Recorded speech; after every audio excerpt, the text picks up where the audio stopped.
to be led by Pastor Raymond Osias, Father Joe, and Mr. Rogelio Abundo.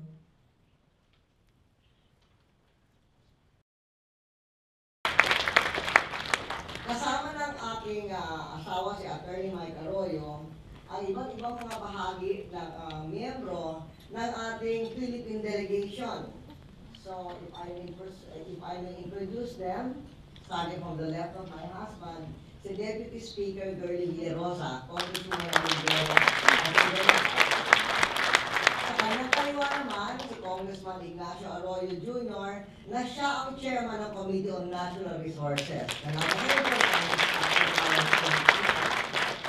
At sa kanyang kaliwa ay si Secretary Angie Reyes, ang ating Secretary of Energy. At sa kanyang kaliwa, siguro masasabi natin, member na rin ng inyong Filipino-Danish community, si Secretary Serge Simonde. Dahil ang kanyang may bahay ay taga-Denmark, si Mario Tremonde. Dito naman sa kabila, narito si Secretary of Trade, Secretary Peter Fabila. Sa ibabaw ng ating pag-uusap tungkol sa climate change ay meron tayong mga kausap ng mga investor at mga negosyante rin dito sa Denmark. At sa kanyang kanan naman ay ang Congressman ng Bulacan, si Congresswoman Neneng Nicolas, na siya ang Vice Chairman ng Appropriations. At kung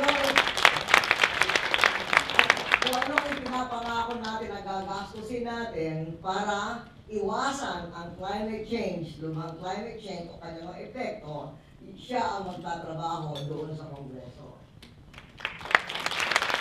Sa kanyang kanan, ang ating bagong Vice Chairman ng Climate Change Commission, si Secretary Sunny Alvarez.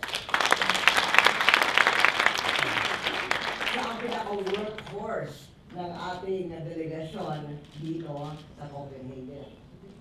Sa kanyang kanan naman, ang namamahala sa ating Reconstruction Commission.